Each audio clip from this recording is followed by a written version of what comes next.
This is part 4 of my recap on the Black Summoner.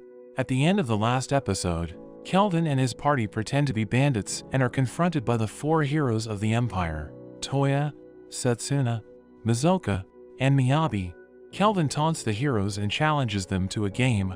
He offers to fight them all by himself, with the loser forced to obey an order from the winner. Toya doesn't want to fight in such a dishonorable way, but Setsuna cautions him and convinces him to fight together. They all agree and accept Kelvin's game. While the heroes plan, Ephil reveals Kelvin's plan to order the heroes to act as witnesses to Kristoff's involvement with the bandits and get around his protection from Trison. Gerard comments on how Kelvin is such a battle junkie, pretending to be bandits just to fight with the heroes. Ephil is worried for him and tells him not to underestimate them just because they are lower level than him. Kelvin is however keen to test his abilities and his new skill Eater gloves.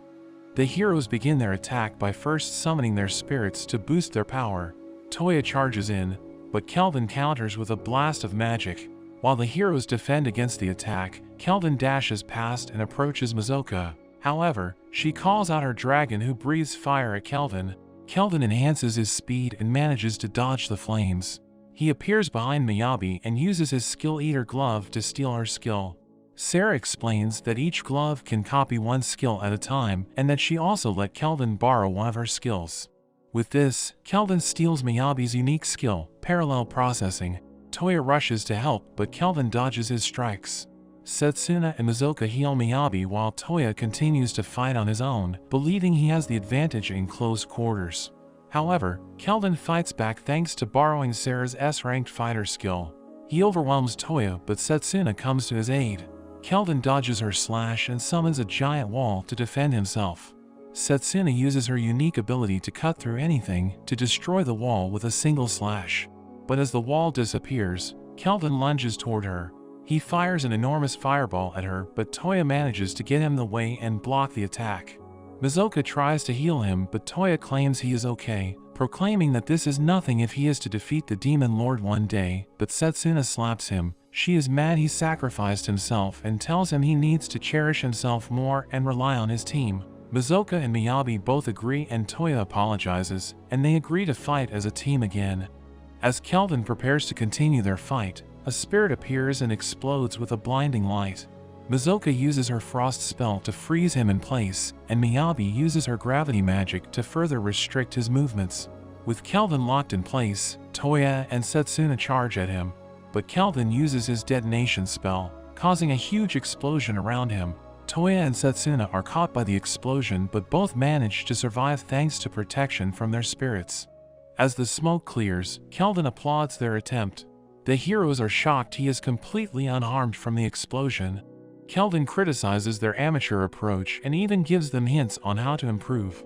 He calls out Toya for not using his unique skill. Realizing he can't hide it, Toya reveals the true form of his sword, splitting into 2 swords, allowing him to dual wield. He rushes at Kelvin once again but is backed up by his team. Mizoka uses her ultimate spell, Frozen Temple, which creates a massive pillar of ice and completely binds Kelvin. Miyabi summons her strongest minion, the Grave Ogre. Sarah taunts Kelvin from the sidelines, offering to rescue him, which he declines. Miyabi then attacks with a blast of dark energy, but Kelvin calls forth some golems to absorb the attack. He orders them to buy him 30 seconds and begins to create a new spell to free himself from his predicament. Normally new spells can take days to create, but thanks to the parallel processing he stole, he can speed up the process. Mizoka warns the others about the new spell and Setsuna slashes through the golems. However, Kelvin finishes creating his spell and unleashes a barrage of energy that simultaneously destroys all of the ice, freeing himself. Setsuna lunges at him and slashes, but Kelvin is faster than her and delivers a blow to her stomach. He easily dodges the ogre's attacks with his speed and knocks out Miyabi. Mizoka tries to help, riding on her dragon, but gets blown out of the sky. Toya catches her and becomes enraged. He attacks wildly at Kelvin but ultimately gets knocked out with a single punch. When Toya wakes up, he finds the rest of his team with him. The young slave girl sits on Kelvin's lap with Clotho, and Toya demands that Kelvin let her go.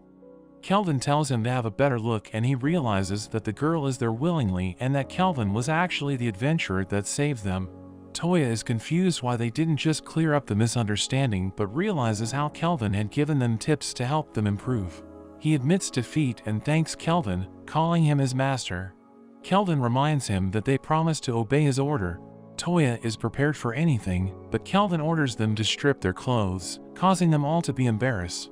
He has them all change into swim clothes and takes them to a sea cave to train. The heroes struggle as they fight against a giant octopus. Its skin is too soft and slippery to cut through. Kelvin watches on, unimpressed, yelling out ways to help them improve.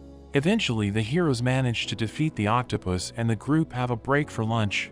Kelvin notes how they struggled against the octopus, so they stand no chance against a dungeon boss or the demon lord.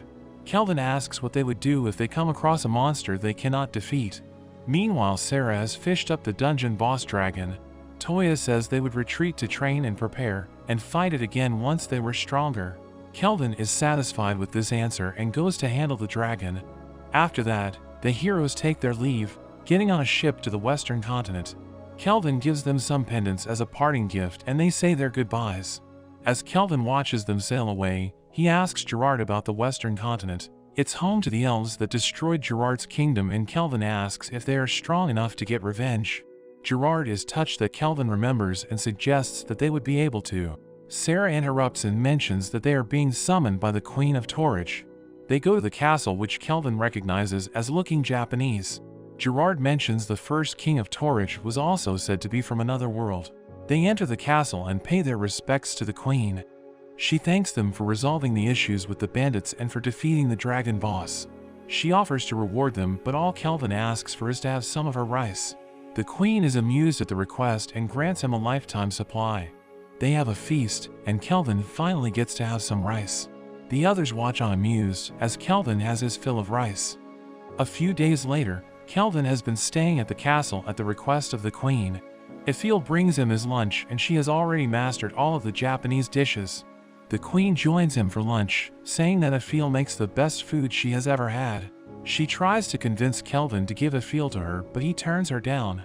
She then attempts to proposition Kelvin to stay in Torridge and take care of her, personally. But he quickly declines and suggests it's time for them to leave. To get back to Parth, the queen lets them use the teleportation gate. Back in the city, Kelvin buys a new house for the party. He even hires 2 of the slaves he freed, Ellie and her daughter Luca, as household servants. At night, Kelvin has trouble getting used to his new bed. He quickly gets up as he senses Malfina's return with her avatar body. She tells him that he can now summon her and that she will win his heart. Kelvin summons her as her angelic presence is revealed. She asks him what he thinks, and he becomes nervous and sees how his past self fell in love with her at first sight. But that's where this video ends. Don't forget to like and subscribe. Thanks for watching and I'll see you next time.